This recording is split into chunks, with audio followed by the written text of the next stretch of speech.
साहित्य रश्मि का दूसरा पार्ट जो है पाप के चार हथियार है, जिसका निबंध लेखक है, यह निबंध है कन्हैयालाल मिश्र प्रभाकर। निबंध विधा का हम परिचय लेते हैं। तो निबंध विधा जो है, यह निबंध को अंग्रेजी में ऐसे शब्द का अनुवाद है, यानी हिंदी का निबंध अंग्रेजी में ऐसे शब्द का अनुवाद है। आधुनिक निबंधों के जन्मदाता फ्रांस के मोंटेन माने जाते हैं। उन्होंने निबंध की परिभाषा दी है। निबंधों के विचारों, उद्धरणों एवं कथाओं का सम्मिश्रण यह निबंध है। हिंदी के आचार्य रामचंद्र शुक्ल ने इसकी परिभाषा दी है, जो कहते हैं कि आधुनिक पाश्चात्य लक्षणों के अनुसार निबंध उसी को कहना चाहिए जिसमें व्यक्तित्व अर्थात व्यक्तिगत विशेषता हो। तो इस प्रकार उन्होंने निबंध की परिभाषा दी है। निबंध को समझने के लिए निबंध की प्रमुख चार विशेषताएं हैं: व्यक्तित्व का प्रकाशन, संक्षिप्तता, एक सूत्रता, अन्विति का प्रभाव अर्थात प्रत्येक भाव, विचार, चिंतन, आवेग का आपस में अन्वित होकर या सम्मिलित होकर संपूर्णता के प्रभाव को सृष्टि करना। निबंध की शैली को भी हम देख सकते हैं कि भाषा के दृष्टिकोण से प्रसाद शैली और समाज शैली, यह दो शैलियाँ जो निबंध की हैं, जिसमें प्रसाद शैली जो है यह जो ज़्यादातर अपनाई जाती है। छात्र जो है इसी शैली में अपना निबंध लेखन कर सकते हैं। इस शैली में गंभीर से गंभीर भावों को साधारण शब्दों में अभिव्यक्त किया जाता है। निबंध का शिल्प किसी प्रकार से निर्धारित नहीं किया जा सकता, क्योंकि निबंधों के नियमों को निबंधों को नियमों में बांधा नहीं जा सकता। फिर भी सुगठित निबंध लिखने के लिए तीन बातों पर ध्यान देना चाहिए, जिसमें हम लिखते हैं कि विषय निरूपण या भूमिका निबंध का प्रथम, जिसे हम ढांचा भी कह सकते हैं। तो निबंध विषय निरूपण या भूमिका एक पहला, उसके बाद में व्याख्या तथा विषय का विस्तार, और तीसरा है समारोप या निष्कर्ष। इस प्रकार से हम निबंध के इसको जो है एक ढांचे में बांधकर लिख सकते हैं। निबंध के प्रकार अनेक लोगों ने किए हैं, लेकिन प्रमुखता से भावात्मक निबंध, विचारात्मक निबंध और वर्णनात्मक निबंध, इस प्रकार निबंधों के तीन प्रकार किए जा सकते हैं। लेखक परिचय के इसमें अगर हम देखते हैं संक्षिप्त में, तो इनका जन्म जो है लेखक का 1906 में हुआ, जो सहारनपुर के देवानंद नामक स्थान में हुआ था। इन्होंने उच्च शिक्षा प्राप्त की थी सहारनपुर में, और सहारनपुर के संस्कृत महाविद्यालय में लगभग 8 वर्षों तक इन्होंने जो है अध्ययन कार्य किया था। इनका साहित्यिक कार्य जो है इन्होंने गद्य विधाओं के सिद्धस्थ लेखक के रूप में अपनी पहचान बनाई है। इन्होंने कहानी, निबंध, रेखाचित्र, संस्मरण और जीवनी आदि का लेखन किया है। इनकी प्रमुख रचनाएं जो है नई पीढ़ी, नए विचार, जिंदगी मुस्कुराई, माटी हो गई सोना, आकाश के तारे, धरती के फूल, दीप जले शंख बजे, महके आंगन, चहके द्वार, क्षण बोले, कन मुस्काए आदि इनकी प्रमुख रचनाएं हैं। अब निबंध का प्रवेश की इसमें अगर हम देखते हैं, तो निबंध का प्रारंभ लेखक ने जॉर्ज बर्नार्ड शॉ के एक पैराग्राफ से किया है, जिसमें जॉर्ज बर्नार्ड शॉ ने संसार का एक बहुत बड़ा सत्य जो है उसने उस पैराग्राफ में लिखा था। तो जिसमें उन्होंने ऐसा कहा था कि पीड़क समाज जो है पीड़ित और पीड़क दो वर्गों में बटा हुआ है, जिसको दूर करके समाज को सुधारने के लिए सुधारक जो है अपना जीवन दांव पर लगाते हैं, और फिर उस पापी यानी फिर समाज में जो दुष्ट लोग जो रहते हैं, पापी लोग रहते हैं, तो उनको सुधारने का या उनको अच्छा बनाने का काम करते हैं, लोगों को जागरूक करने का काम करते हैं। तो जीवन के पापों और विडंबनाओं के पास, पाप और उसके प्रतिनिधि समाज के पास एक शक्ति है, जिससे सुधारकों ने शक्तिशाली आक्रमण, इसके कारण सुधारकों के जो शक्तिशाली आक्रमण जो रहते हैं वो टुकड़े टुकड़े होकर बिखर जाते हैं। तो पाप और उसका प्रतिनिधि समाज जो उसके पास में ऐसी कौन सी शक्ति है, उस शक्ति के बारे में भी जॉर्ज बर्नार्ड शॉ ने बताया। जॉर्ज बर्नार्ड शॉ ने इसका उत्तर दिया, और सुधारकों की हार निरंतर किस प्रकार होते रहती है, और सुधारकों और उसके सत्य की पराजय पूरी तरह से किस प्रकार होती है, इसका वर्णन अपनी सहज, सरल और स्पष्ट शैली में लेखक ने कुछ अपने अनुभव और कुछ बातों के द्वारा बताया है। तो निबंध का सार हम इसमें देखते हैं। तो लेखक जो जॉर्ज बर्नार्ड शॉ अपने पैराग्राफ के द्वारा कहते हैं कि लोग अपने पैराग्राफ में आखिर वो भी ये भी कहते हैं कि लोग अगर उसके एक एक शब्द पर अगर गौर करते हैं, तो समाज का ढांचा जो है डगमगा उठता है, और शॉ की मानसिक और नैतिक महत्ता लोगों के लिए असहनीय है, क्योंकि वह बात जो कहते हैं वह विलक्षण सत्य रहता है। और वह कह रहे हैं कि बेवकूफ़ समझदार बेवकूफ़ समझकर जो है बहुत सारे लोग जो है उसकी बातों को नज़रअंदाज कर देते हैं। लेकिन शाह ने संसार का एक बहुत बड़ा सत्य जो है अपने पैराग्राफ में कहा था।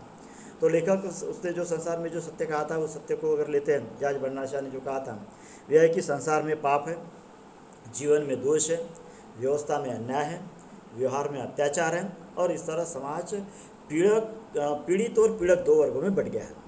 तो ऐसे इसमें फिर सुधारक निरंतर आगे आते रहते हैं, जीवन की इन विडंबनाओं पर घर घर चोट करते हैं, और विडंबनाएं कुछ देर के लिए टूटती है, बिखरती नजर आती है, पर हम देखते हैं कि सुधारक चले जाते हैं और उसके बाद में विडंबनाएं अपना काम निरंतर करते रहती हैं। संसार में इतने महापुरुष हुए, सुधारक हुए, तीर्थकर हुए, अवतार हुए, संत पैगंबर हुए, लेकिन अपना सारा जीवन विचार करने के बाद भी वह संसार को बदल नहीं पाए। आखिर पाप और उसका प्रतिनिधि पापी समाज का प्रतिनिधि जो है, उसके पास में एक ऐसी कौन सी शक्ति है, जो जॉर्ज बर्नार्ड शॉ ने इसका उत्तर भी दिया है। और लेखक ने भी इस उत्तर को और बढ़ाकर अपने अनुभव के द्वारा, अपने चिंतन के द्वारा और आगे बढ़ाकर इसका उत्तर देने का प्रयास किया है। तो लेखक का और जॉर्ज बर्नार्ड शॉ के विचारों का कुछ सार जो है इस प्रकार आता है। तो लेखक के अनुसार शाह की बात सच कहने के बावजूद भी उन पर यह सच्चाई एकांगी, क्या लेखक कह रहा है कि उनकी सच्चाई एकांगी है। लेखक के जीवनानुभव अनुसार पाप के 4 शस्त्र हैं, यानी लेखक यानी जॉर्ज बर्नार्ड शॉ के विचारों में कुछ और लेकर अपना भी चिंतन के द्वारा यह बताने का प्रयास कर रहे हैं कि पाप और उसके पापी समाज के प्रतिनिधि के पास ऐसे 4 शस्त्र है पाप के। वो बता रहा है कि एक है उपेक्षा है, दूसरा निंदा है, तीसरी हत्या है, और चौथा श्रद्धा है। ऐसे 4 शस्त्र उनके पास में हैं, जो पाप और पापी समाज जो है सुधारकों को या अन्य बातों को जो है लेकर जो है आगे बढ़ते हैं या उनके इस कार्य को नाकाम करते हैं। तो पहला अस्त्र जो उनका शस्त्र जो उपेक्षा। जब सुधारक पापों के विरुद्ध विद्रोह का झंडा बुलंद करता है, तो पाप और उसका प्रतिनिधि पापी समाज सुधारक की उपेक्षा करता है, सुधारक की बातों पर ध्यान नहीं देता। कभी कभार ध्यान देता भी है तो उपेक्षा वाले शब्दों में कहता है, अरे छोड़ो इसे, पागल है ये, और अपने काम में लगो। इस प्रकार जो उसकी उपेक्षा करता है। वो कितना भी अच्छा कुछ बताए, कितना भी कुछ बताए, फिर भी वो उसकी उपेक्षा करके समाज उस पर, यानी पापी और सुधारक का पापी समाज उस पर ध्यान नहीं देता। उसके बाद में दूसरा शब्द, जब यह निरंतर अपना काम करते रहता है सुधारक और अच्छे लोग, तो उसके बाद में दूसरा शस्त्र जो है पापी और पापी समाज और पाप के जो ये रहते हैं प्रतिनिधि, वह निंदा का जो दूसरा शब्द जो है वह अपनाते हैं, वो है निंदा। तो सुधारकों की और पाप और उसका प्रतिनिधि पापी समाज, उसका ध्यान जो है स्वयं जब नहीं देता है और दूसरों में भी उपेक्षापूर्ण वातावरण की निर्मित करके चारों ओर करते रहता है, तो सुधारक अपने विचार व शब्दों को तेज या पहने करके जो अपनी आवाज़ ऊंची करता है। तब पाप और उसका प्रतिनिधि पापी समाज सुधारक की बातें सुनता है, थोड़ी देर के लिए उस पर निंदा की बौछार करता है और सुधारक और समाज के प्रति एक दीवार खड़ी कर देता है। और अनेकों का जीवनानुभव भी है कि सुधारक के समीप जितना समीप होता है वही उसका सबसे बड़ा निंदक होता है। इसी वजह से सुधारकों को प्राय अपने क्षेत्र बदलकर अलग अलग इसमें काम करना पड़ता है। तो सुधारक को कहा जाता है कि अजीब बेवकूफ़ है, लोगों को बेवकूफ़ बना रहा है। इन बातों की वजह से सुधारक का सत्य और निखर कर प्रकट होता है और तीव्र चोट करता है। जब ऐसा कहा जाता है, उसकी निंदा की जाती है, तो सुधारक जो और तीव्र गति से अपना काम जो करना शुरू कर देता है। तो फिर सुधारक यानी पाप और पाप उसका प्रतिनिधि पापी समाज, तो तीसरा अस्त्र जो है यानी हथियार यूज़ करता है, वह है हत्या। तो सुधारक के सत्य की प्रकट चोट से पाप और उसका प्रतिनिधि पापी समाज, उसकी सारी बातें झूठी सिद्ध होती है। तब वो अपना सबसे तेज शस्त्र जो है उसका वापर करता है, वह है हत्या।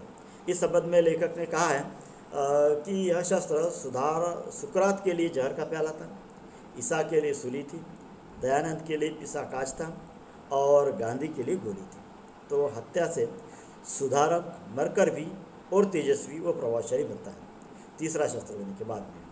अब लेखक यानी कह रहा है कि सुधारक मरने के बावजूद भी इस पाप और उसके प्रतिनिधि पापी समाज के लिए एक खतरा ही बना रहता है, क्योंकि उसके विचार और तीव्र हो जाते हैं। तो फिर ऐसे इसमें सुधारक यानी पाप और उसके प्रतिनिधि पापी समाज के लोग चौथा शस्त्र जो अपना उपयोग करते हैं और वह है श्रद्धा। तो सुधारक की हत्या करने के बाद भी वह पाप और उसके प्रतिनिधि पापी समाज के लिए अनेक प्रकार से काल बनते रहता है, या उसका यानी उनके लिए खतरा बना रहता है।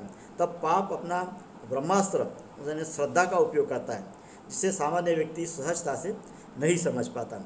जो इस प्रकार है कि यह कहते हैं कि अब वह सत्य की जय, सुधारक की जय का नारा लगाता है, यानी उसे मारने के बाद में भी उसी के विचारों के सत्य की जय कहता है, और सुधारकों को जय का नारा लगाता है, और सुधारक की चरण वंदना करता है, उसकी महिमा का गान करता है, बखान करता है। इस प्रकार वह सुधारक को जड़ से समाप्त करके फिर से अपना धंधा वापस शुरू करता है।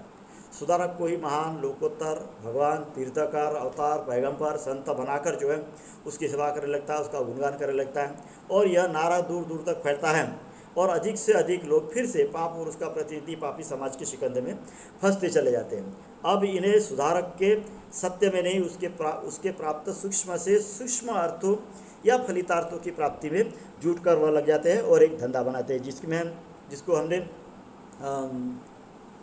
ओ माय गॉड के इसमें हम सही तरह से उस पिक्चर में देख सकते हैं, जिसको आप उदाहरण के द्वारा हम ले सकते हैं। तो कहानी का उद्देश्य जो है लेखक ने बताया है, हम भी उसके द्वारा यह निकाल सकते हैं कि पाप और उसका प्रतिनिधि पापी समाज सुधारकों का, महापुरुषों का विरोध करता है और समाज को निरंतर अनेक प्रकार से गुमराह करते रहता है।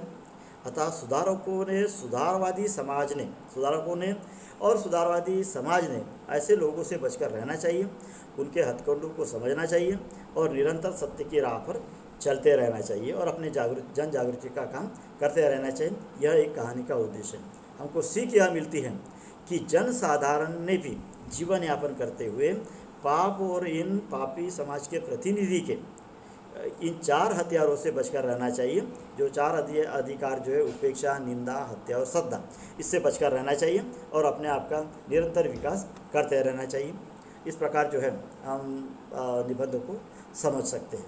निबंध में 4 महत्वपूर्ण बातें हैं। जॉर्ज बर्नार्ड शॉ का संसार का सत्य, और लेखक ने जॉर्ज बर्नार्ड शॉ के विचार और अपने चिंतन के द्वारा जो पाप और पापी